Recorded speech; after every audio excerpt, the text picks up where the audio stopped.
from the local station. This is Weather Authority Weekday. Oh, we made it to Friday, everybody. We made it. And you know what? That means one more day closer to Christmas when the big guy comes, brings us our presents. Speaking of presents, Caitlin, I didn't tell you I was going to do this, but I saw this just a second ago. And it's just a Christmas gift idea. If anyone's thinking about what to get Meteorologist Katie Garner, it's a Shetland pony. You ever seen one of those? A Shetland pony. So cute. A mini pony. So I love ponies. And, you know, they seem to like the cold weather, which is what we're dealing with out there right now. It seems practical, I think. Yeah, I'm excited about it. As long as Kevin can get along with him. I think Kevin and the pony might be the same size. So that's festive. Yeah, I'd name it Kim. Kevin and Kim. Wouldn't that be so fun? I love it. Yeah. All right. Well, little Kim, my pony, would be real happy out here in Riverside today because look at this. It is chilly, 60 degrees. We're not going to warm up by much. And I'll tell you, this beats the 40s where we started today. And some of you even started in the 30s. And you just look cold out there. One vast difference we've seen is the breezes haven't been so bad. But as you look at the beach, well, this is very telling. I mean, it is Friday, you have to work, but I've known a few of you to play hooky on a Friday and go to the beach, but you're not going today. Well, somebody's walking off that dock, so maybe they did. Maybe they were tired. Good for them. Can't wait for that 30 years. But here's the thing. It's cold. So a lot of people are not walking the beach today because I want you to take a look at these temperatures. We're at 59, okay? You started on the beaches in the 40s this morning, and you do have a bit of a breeze on the beach. We tell you this daily, but you always feel the breeze a little more by the water, okay? That person in the truck driving there on the beach is doing it right. I'm sure it's an official person, but doing it right. We had a freeze warning, and you know, it expired at 8 a.m. We do not have one I wanted to show you tonight through tomorrow morning at this time. Our lows will be a lot better. I'll show them to you in a second, but here you go. Our temperatures out there right now. 58 in Orange Park, 59 in McClenny, 60 in Jacksonville, and 50s and 60s on the coast. And so 64 in Palm Coast and 63 in Gainesville, 58 in Palatka though. All right, these are our lows for tonight. So, you know, last night we were in the 30s. Well, McClenny, you're going to stay in that club. But one thing I'll tell you is this. We're going to stay in the 40s and 50s everywhere else. So it's going to be a little more mild tomorrow morning. And we're going to be above average temperature-wise tomorrow. Meteorologically, we need the rain because we're in a drought, right? We really are in a drought, pretty serious drought for some. And, you know, the thing is this, we're not going to get a lot of rain. Now, from person to person, I don't mind telling you, I have things to do and people to see this weekend. So I do not want to deal with the rain. I need my hair to look right. So Mother Nature understood the assignment of the holiday party. Maybe she's going to one too and was in a good mood. Anyway, we don't have any rain out there right now. We're not going to have any much, I should say, for the weekend. I've been saying all morning about a 10% chance of showers on Sunday. If we up that chance, we'll let you know. I'm not upping it right now. We'll see what I do for the noon show, but right now it's a very small chance, and it's not going to touch the drought monitor, I can tell you that much. What we got last weekend didn't really even touch the drought monitor. It did help things in Georgia go from extreme to severe.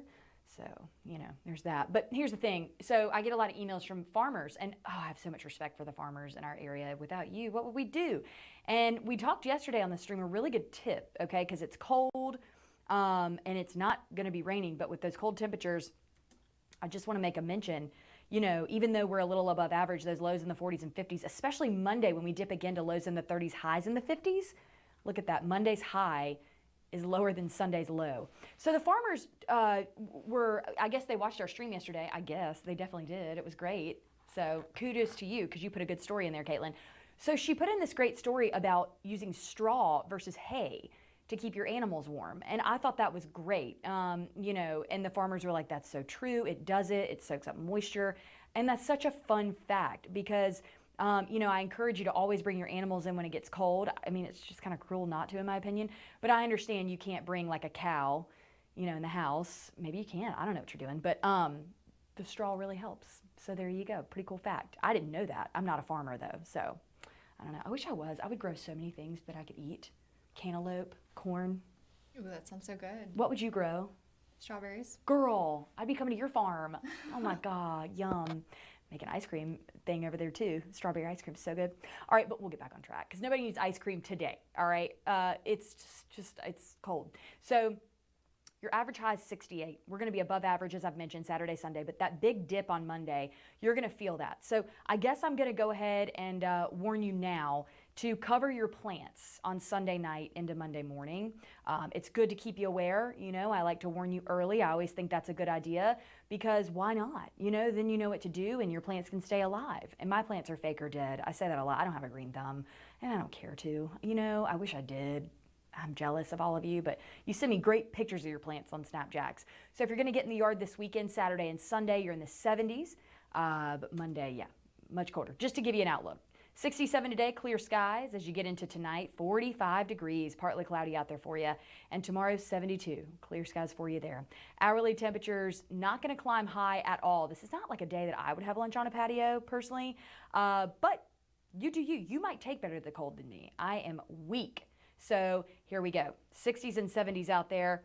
And as we continue to look at the forecast, we are going to see the 60s and 70s come back midweek next week. Be prepared for some cold lows coming up. That's your forecast. You just wait till we come back from break. I'm thrilled. We have so much to tell you, so many good stories. We'll see you in a few minutes. Are you a Jags fan? No, I'm kidding. That's a funny pickup line for somebody. Actually, someone used that line on my friend, and she was like, well, I live in Jacksonville, so yeah. Didn't work out for them. But I know you're probably a Jags fan. We got a big game on Sunday. We're going to get that W. Watch this, Caitlin. I learned. It's pretty easy. W, you know? Yeah. Or W. I mean, you know, I'm just practicing things during commercial breaks. I don't know. The Jags play the New York Jets. Isn't that Aaron Rodgers' team? Listen, I don't know anything about football. I just know I do not like Aaron Rodgers. I think he is pompous. He dated Danica Patrick in the NASCAR league. No, I hope they win, and they will. I do not like Aaron Rodgers. Enough said. You didn't ask, but I'm telling you anyway. Anyway, they play the New York Jets at Everbank Stadium on Sunday. Kickoff, by the way, is at 1 o'clock. You know, a reminder for you guys, there is a clear bag policy in effect, and for good reason.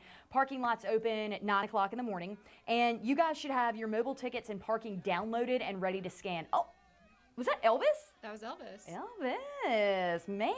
Look at, people just have fun out there. You know, it's a party. And there's one thing I like to do, it's party, you know? Got to party down at these Jags games. I went to a boat tailgate the other week. It was a blast. So fun. We were on a sailboat for a little bit there. Good times. That's all I'm going to reveal. But had a good time, and even the kids are partying. Look at this. They're having a great time. So, yeah, just make sure your tickets and parking are downloaded and ready to scan. By the way, cash is not king at the Jaguar Stadium. I think cash is king in general. I carry all the cash, but doesn't work there. You cannot use cash, card only. And last week's game against the Colts was obviously a washout. We remember that. And this weekend should be a lot nicer. No real rain. So there you go. Go Jags, baby. We're going to get that W. I know it. We're going to fly that Jags flag again, and I'll get to see it all week. But right now, I want to talk to you. You know, we got very, very lucky. We were pretty blessed this hurricane season, to be honest. You know, some areas really took a punch. We did not. But I want to show you the 2025 Atlantic hurricane season. With it now being behind us, I wanted to give you a recap of the hurricane season from the National Hurricane Center. Most notably, there were 3 Category 5 hurricanes in the Atlantic, the second highest total on record, behind only 2005. Among these powerful systems was Hurricane Melissa, the season's last and most significant storm, making a catastrophic landfall on Jamaica and then affecting Cuba, the Bahamas, and Bermuda. Hurricanes Aaron and Umberto stayed over open waters but generated large ocean swells and rip currents along parts of the U.S. East Coast, Atlantic Canada, and the Caribbean. Tropical Storm Chantal was the lone U.S. direct impact in 2025, striking South Carolina in early July, while most of the other systems veered eastward ahead of passing East Coast cold fronts. In the eastern Pacific, Hurricane Eric stood out as the most significant storm of the season, making landfall as a Category 3 hurricane in southern Mexico. Despite the Central Pacific experiencing its busiest season in several years, the Hawaiian Islands fortunately saw no direct impacts. Take a look at the complete summary of the hurricane season in the link below, and stay tuned. Over the coming months, we'll release detailed tropical cyclone reports for each system, as well as a season performance summary highlighting how our track and intensity forecast measured up. Great reminders, great tips, great recap, great job. Well done. So, want to talk about quicksand. Oh, quicksand freaks me out. Like, I never thought it was real when I was a kid, and then I got into meteorology and I was like, ugh. I mean, or ew. It's scary, you know? When you're a kid, they make you think like it's everywhere. I know, like even on the beach, I'm like, dip a toe, and I didn't sink, so I'll keep going, you know? But listen to this. This is crazy. A hiker's journey through a popular national park took a dangerous turn when he got stuck in the quicksand. That would be No, take me now, Lord, because I don't want to do that. Austin Dirks was hiking in the Arches National Park in Utah when he sank knee deep into that murk. Oh gosh. Dirks, he's an experienced hiker. So, I mean, the guy knew what he was doing. He used a GPS satellite messenger to alert rescues to his location. Thank God the rescuers got there. He was stuck for hours in freezing temperatures by the time a park ranger reached him to hand him a shovel to start digging. They made him dig himself out. I mean, it's one thing you're stuck to your knees and then he's digging himself out. Yeah. I guess it teaches him a lesson. He'll think twice before he does that again. Well, the problem was water and sand kept refilling the hole faster than Dirks could shovel. Would they only bring one shovel? I mean, I don't understand. Oh, they can't go on the sand because they'd sink too. Yeah. Okay, well, all right. Well, soon after, the cavalry arrived in the form of a full search and rescue team, and he got out. So that's good. Man, that's crazy. He had to dig himself out. Good Lord. Mm-hmm. Well, hey, it happens. He won't do that again. We got to talk about the sweetest thing. My favorite, the sweetest thing. The children's Christmas party in Jacksonville. Nothing I love more than sweet kids. Oh my gosh, they get so excited for Santa. Me too. And you know what? They've got their Christmas party coming up. So tomorrow is the children's Christmas party, and it's at the Prime Osborne Convention Center. I've been there. I went last year. It was so much fun to see all of you. Oh, we had a blast. And News4JAX, of course, will be there again, helping to hand out toys, many of which were donated by you during our annual toy drive. Here's what it was like during the Christmas party last year. Ready for some toys! Bikes lined up. Dinosaur, dog, teddy bear, what you want? Red bags filled with toys. And a large crowd of children rushing to the Prime Osborne Convention Center, hoping to find that special gift. Good morning, everyone. Merry Christmas. We're gonna go in there and get some toys and presents. What are you hoping to get? Like some slime, a piano, like stuff like that. Early Saturday morning, we met Nevaeh Holt, who was excited to see if she could get her hands on a piano. What all did you get? You don't have to take it out. You got your piano? That's what you wanted, right? I got a Rainbow Ice Lock. We also met Christina Akins. Her and her family were one of the first to line up for the toy drive. She is an artist who is on a hunt for that special tool to help better her craft. Yeah, I didn't find much art supplies. But she says she is so happy for the toys she did get. So what was the most wanted gift this year? Probably a bike. I want a bike. She wanted a bike because she haven't had a bike, getting a bike last year. Almost every child we spoke with said they were hoping to get a bike. The community helped News4JAX get 2,700 toy donations and 125 bikes to donate to the giveaway. Caleb Calder was one of the ones who got a bike. And I'm really happy I got this bike pass because it means a lot to me. My other bike got thrown away because it was too small and it was getting deflated. Caleb was part of the family who was first in line. He tells me he has no clue how he was chosen for the bike, but he's just grateful he got it. I'm feeling really lucky today, and I hope that everybody else is watching this and they feel really lucky today because every day is a special day for something new. In Jacksonville, Brianna Brownlee, News Channel 4, The. It's the gratitude. They are so sweet and so grateful. And, you know, I don't look good in a bike helmet. It's not my aesthetic. Those kids were adorable in their bike helmets. They're precious. And I heard one little girl say she wanted slime. Okay, well, that's adorable. That's fabulous. Is slime a hot ticket this year? I don't know. I don't either. I don't know. The kids got to let us know. You know, that little boy at the end was precious. Oh, he was so happy. That makes me so happy. Oh, all right. Well, that's going to be a hard story to follow, but we're going to try. All right. We're going to talk about Nights of Lights. And Nights of Lights continues, by the way, this weekend in St. Augustine. Did you know you can do it by car? Or I was on Groupon the other day because I was looking for a Christmas gift for a friend of mine. You can do it by boat. And I think Melanie Lawson did it by boat with her family. It runs through January 11th. And this video is so good. Is someone hanging out the window of the car there to get this fit? Maybe they're reaching their hand out with the camera. Either way. It's a GoPro cam. It's a GoPro. Yeah, sticking out the car. I'm living back in the 80s. You know what I mean? I need to get with the times. It's a GoPro. But it looks great, and these lights are just so beautiful. River and Fort's a great place to eat if you go down there. The Teeny Martini Bar is great. You know, lots of little nooks and crannies to go, and I would do a ghost tour while you're down there. I did a ghost tour down there once I got kicked off of it. We were asking the ghost, you know, different kinds of questions. The ghost was answering them. but the ghost hunter was not pleased, so we were asked to leave the tour. But that's all right. It's no big deal. We forgive him. Brett, if you're watching, we're coming back this year. So take a look at this, because no ghost at the lights, I can tell you that much. It's a beautiful sight. It's worth going. I know the traffic is terrible, but it's worth every minute. And if you can get on the boat, the Groupon had a great deal, so check that out too. Family fun, baby. It's key. We're going to talk about the Girvin Road lights now. More lights! Oh, Christmas is so festive. You know, I wish these could stay up 24/7, 365, but then I know it wouldn't be very special, but who cares? They're fabulous. Just put you in a good mood. So if you want to see even more lights, the Blackhawk Bluff neighborhood on Girvin Road in Jacksonville is a local favorite, and you can clearly see why. This is phenomenal. I mean, this is like what I hope heaven looks like, honestly, Caitlin, because it's beautiful. My God. So yeah. And, you know, the neighbors get together to make the whole neighborhood sparkle. This is a neighborhood event. This is like something people love to do. Back where I'm from, it's really cool. My mom started the tradition in Salisbury, North Carolina, of these Christmas balls.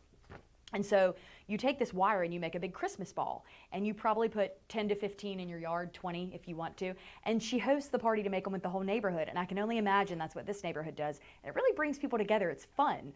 So good for them. That's good spirit. Let's look at the Beauclair lights. Beauclair. Katie, really? Come on. It's early. I know, I was going to say that. Get it right. Get it right. Get it right. You know, get it right or get out. You know, so all right. Beauclair. Located in the Beauclair neighborhood of Jacksonville is the home of the Aldred family and the Beauclair Christmas lights. This is fantastic. Oh, man. Featured on the 2021 season of the Great Christmas Light Fight, this house goes all out when it comes to Christmas decorating. I want to see their JEA bill. I mean, not my business, but I'd be worth every penny in my opinion. To do this, phenomenal. I mean, that just puts you in a good mood. I love people like this that have the Christmas spirit in them. Like, it's just fantastic. Let's look at Dickens on Center in Fernandina Beach. You know, Fernandina Beach is my favorite spot I've ever been in my life. I love Fernandina. I went there the first week I moved here. It's got to be just, it's my happy place. I love it. If I could live there, if it wasn't so far away from here, the station, oh, you better believe I would. I don't want to get up at midnight to come to work, but, you know, it's tempting. What we're looking at here, though, is the Dickens on Center Festival is this weekend. There are all kinds of vendors, and people are encouraged to dress like Charles Dickens' A Christmas Carol in old-timey clothes. Well, well, well, I love that. Oh, and the yurts, look at those. Oh, get it? Oh, yeah, look at them dancing and singing up there. And I love those balloons, the snowman. Fernandina just does it right. They just do. Amelia Island just does it right. So that looks like a lot of fun. Get out there and enjoy it. And we've got the Living Nativity tonight. Oh, baby Jesus' birthday. Yeah. So it's on Jacksonville's west side, and the Living Nativity is happening tonight at Westside Baptist Church. It's a free family-friendly drive-through experience designed to bring the story of Christmas to life with a journey through Bethlehem. Oh, look. Is that Mary and Joseph? Nope. That's a disciple bringing a gift, you know. Oh, yeah. Love it, love it, love it. Looking for Jesus. And I think Melanie said there were live camels during her 10:30. I bet, you know, I wonder if you could go out there and ask to pay to ride a camel. I don't know. I think you have to stay in your car. Everything has a price. Stay in your car. Don't go and say Katie Garner told you to ride a camel, because I did not, okay? That's really, really cute. Oh, that's so festive. And all this takes so long to put together, so you got to applaud everybody that does all these lights and, you know, the nativity. So fantastic, guys. I got to tell you what. We got to show you what we did this morning, okay? Check out me and Mel. We were off the chain on the stream. Way, Katie. Beat it. Do that weather, Katie. Hey. I said, do it. Go, That's us. Katie. Go. I got no go, rhythm. Katie. Go, Mel's Katie. got the rhythm. Go. Here we go. Check it out. To the right. Hey, watch this, Mel. You see this dress? But wait, Mel, come in here for a second. She comes Come out. here. Bring that dress. You got the the perfect dress for twirling. I love a twirling dress. That's what I aim for when I shop on Shein. Take a look at this. Watch And I this. look for one like hers. My Watch mic went this. out. Okay, but let's go. There she goes. Oh, yeah. Isn't that so fabulous? I love it. So we are off the chain on our stream. We love it so much. And I'm proud to be a part of her stream and Jen's stream and, of course, our weather team stream here. And it's just, the streams are a new way of bringing you fun and educational and serious news. We can do anything we want within reason, you know. Right, yeah, I was told that. Within reason. I was given a rule book, and good for them, because I've always said, reel me in, baby, reel me in. No one's had to yet, but TikTok, there's still time. So Nikita's right upstairs in HR, and I'm aware. So, and we're going to go to break right now. We'll see you in a minute. Look at the beach. Oh, someone's out there on an e-bike. Caitlin, funny story. I had a friend that was riding an e-bike on the beach. Now, I laugh at bad times. Like, if somebody falls and they're my friend, I mean, I'm going to laugh. So my friend was on an e-bike on the beach, and she hit a sand pothole. Well, she broke her leg, but Oh my goodness. she's all right. Okay. She broke her leg about a year ago. You know, you got to watch out. You got to watch out. But yeah, she's doing well. Jenny, get it, girl. Anyway, that's what I thought of when I saw that e-bike. So I hope everybody's doing a little better than Jenny. All right, let's take a look at the beach sunrise out there right now. Also, yeah, the beach is gorgeous too. The e-bike just really took me. So the sunrise was absolutely beautiful out there. I mean, we are so lucky. We're so blessed to live here. I cannot believe this is our home. We are literally from the studio, what, maybe 20 minutes away from the beach? Yeah. Yeah, I mean, we're so lucky. And how cool to call this home. So that's postcard-esque. I love it. You know, and these sunrises are not anything to be taken for granted, although with these cooler temperatures, we get fabulous ones about every day. And it's been very dry. So, yeah, take it in. Experience This is it. Captain Timbo's. Captain Timbo! Didn't he Sunrise send us, photo. what did he send us yesterday? He does. He sends us stuff all the time. Captain Timbo, we love you, okay? Because honestly, I think you sent us animals yesterday. Captain Timbo. Christmas stuff. We got Your the house. train and the lights. We got the train and the lights, yeah. Captain Timbo, keep it coming, okay? No joke. You're the best, all right? Let's take a sunset look at Ortega, see if it matches Captain Timbo's, and it does. This is cute. Who's this from? A. Harmon. A. Harmon, okay. Oh, I think that's Angie Harmon. She's a loyal viewer. I think so. So, Okay. yeah, thank you, Ange. This is so fabulous. Oh, the sailboats in the water, you know, makes me for one split second want to live on one. And then I'm like, I would get so claustrophobic, but it's very beautiful. So the skies are blue, the sunset was going down. I mean, the world is magic. It's a magical place. It's so beautiful. It's great. I mean, I could go on. You know, I'm a pretty encouraging person, but the world is so cool. All right, let's take a look at... This is Snapchat user Ponza. It was her 66th birthday yesterday. What's up? 66 never did look so good. Look at that pose. You are snatched, honey. Look at that. She is posing. She's ready for the party. I want to know where you got those leggings because I want a pair, all right? I love those leggings. She looks fabulous, all right? Fabulous. Happy 66th. Enjoy your day, all right? I hope it's as fabulous as you are. I'm sure it will be. You're wonderful. All right, let's look at Snapchat user Stephanie Carter's dog. Oh, my gosh. That is a cutie. Man. Wow, I love what I see here. Got the scarf, the ears, even the pink dog paw there. Looks like that's the back of a truck maybe, and it's just really cool. That dog looks happy, ready for Santa. You know, pets believe too. And it's pretty cool because they get gifts as well. I know Kevin does. A lot under the tree for Kevin, so, you know, a lot of work for me, but also Santa. So there you go. As we look ahead, let's look at the wind chills. This is going to be something we need to talk about. So we're going to have cool wind chills into Monday morning, okay? We'll get through the weekend, but as I said, Monday is going to be the coldest day of next week. We're going to be well below average. We're going to drop over 20 degrees from Sunday's high into Monday's high. So yeah, Monday's high is lower than Sunday's low. I know that's a lot to take in, but think about it. Key messages: wind chills fall to the 14 to 25 degree range. Good Lord. Cold weather advisories are likely. The timing is likely for those wind chills to be below freezing mark during the overnight hours Sunday night. The lowest wind chills are from 5 to 8 a.m. on Monday. So we'll be on the air. We'll be covering this with you. But you have to wear multiple layers. It's going to be crucial. The kids too. I'm sure warming shelters will be open. But you know, you want to just check on your people and your plants and your pets. People and pets are the most important. I mean, I know we love our plants, but we got to keep people and pets very, very safe. And cover those plants because I know they mean a lot to a lot of you. Practice fire safety. You know, space heaters, they can catch on fire. All kinds of stuff can go down. And so I want you to be safe. It's paramount. It's really important. So yeah, that's what I've got to say about those wind chills. And are we going to take a look at more of Mel dancing there? Oh yeah, we got it. What's up? Yeah, we're doing a talent show today here at work, and I won't be dancing because I would lose. Man, I need a spray tan. Look at those pale feet. Oh my gosh. Well, anyway, we had a good time, and I had a good time with you today. So I'm looking forward to doing this again. Caitlin, you were the bomb. Great job. See you guys at noon. See why every day more people are choosing News4JAX, Northeast Florida and South Georgia's #1 source for local news.